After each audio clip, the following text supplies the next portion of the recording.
X square plus 4x minus 77, ठीक है। इसका हमको क्या करना है, गुणनखंड करना है। तो हम सबसे पहले क्या बताएं कि सबसे पहले हम लोग लास्ट वाला जो भी हमारा डिजिट दिया रहेगा उसको हम लोग देखेंगे, है ना, लास्ट वाले डिजिट को।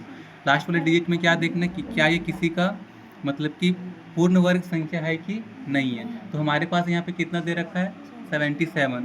तो क्या 77 किसी का पूर्ण वर्ग संख्या है क्या, नहीं है, नहीं है। तो जब किसी का पूर्ण वर्ग संख्या ही नहीं रहता तो हम लोग क्या करते हैं, इसका अभाज्य गुणनखंड करते हैं, यानी कि इसको एलसीएम लेते हैं, प्राइम फैक्टराइजेशन इसको कहते हैं।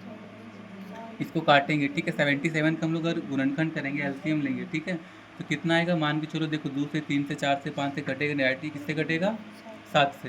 तो 7 से कटेगा कितना बार में, ये 11 बार में। तो ये हम लोग क्या करिए, इसका अभाज्य गुणनखंड कर लिए। पहला स्टेप हमारे यहाँ पे हो गया। दूसरा स्टेप में क्या बताएं, ये दोनों को जो भी हम लोग अभाज्य गुणनखंड करेंगे और अभाज्य गुणनखंड करने के बाद जो भी हमारे पास संख्या आएगा, ये दोनों को या तो जोड़ करके या तो घटाव करके हमको क्या लाना है, ये बीच वाला संख्या को लेके आना है, पहली बात। दूसरी बात कि ये साइन भी इसमें मैच होना चाहिए, ठीक है। तो मान लेते हैं, देखो एक्स स्क्वायर हमारा था तो x square as it is रह गया। अब देखो 11 में से 7 को जोड़ेंगे तो 18 आ जाएगा, है ना। तो फिर 4x तो आएगा नहीं हमारे पास, लेकिन अगर 11 में से हम लोग 7 को घटाएंगे तो 4x आ जाएगा, है ना। अब हमें क्या मैच करना है, यहाँ पे साइन को मैच करना है।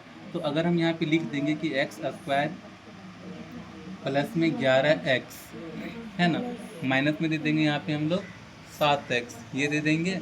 और फिर इसको देखो ये हो गया, और ये जो माइनस 77 दिया ये हमारा एज इट इज रह गया, ठीक है। अब ध्यान से यहाँ पे देखो एक्स स्क्वायर ऐसा कैसा रह गया। अब यहाँ पे देखो क्या किए, 11x में से 7x को हम क्या किए, घटा दिए। तो 11x में से 7x घटा देंगे, कितना बचेगा, 4x, ठीक है।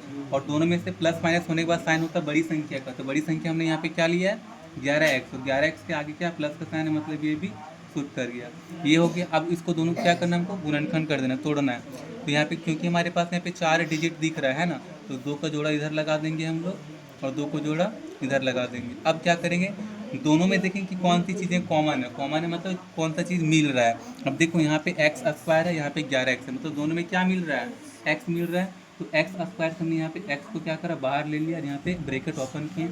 अब एक्स स्क्वायर में से एक्स को बाहर ली तो हमारे पास बचा क्या, एक्स बचा, प्लस है तो प्लस। अब 11x में से x बाहर चला गया तो हमारे पास अंदर में क्या बच रहा है, सिर्फ 11 बच रहा है, ये हो गया। अब अगर हमारे पास x प्लस 11 यहाँ पे आया तो यहाँ भी हमारे पास क्या आएगा, x प्लस 11 ही आएगा, ठीक है। अब हमें यहाँ पे कोई संख्या निकालना, देखो तो 7x में से x तो यहाँ पे ले ली, बचा क्या हमारे पास, सिर्फ 7 बचा। अब यहाँ पे क्योंकि हमारे पास संख्या माइनस में दिया तो हमने यहाँ पे क्या लिया है, माइनस में। हम देखो -7 को गुना करेंगे x से तो कितना आएगा, -7x, और -7 को गुना करेंगे +11 से तो 11 7 जा 77, और माइनस प्लस क्या हो जाएगा, माइनस हो जाएगा। तो सबसे ज़रूरी क्या है, साइन मैच करना चाहिए, ठीक है।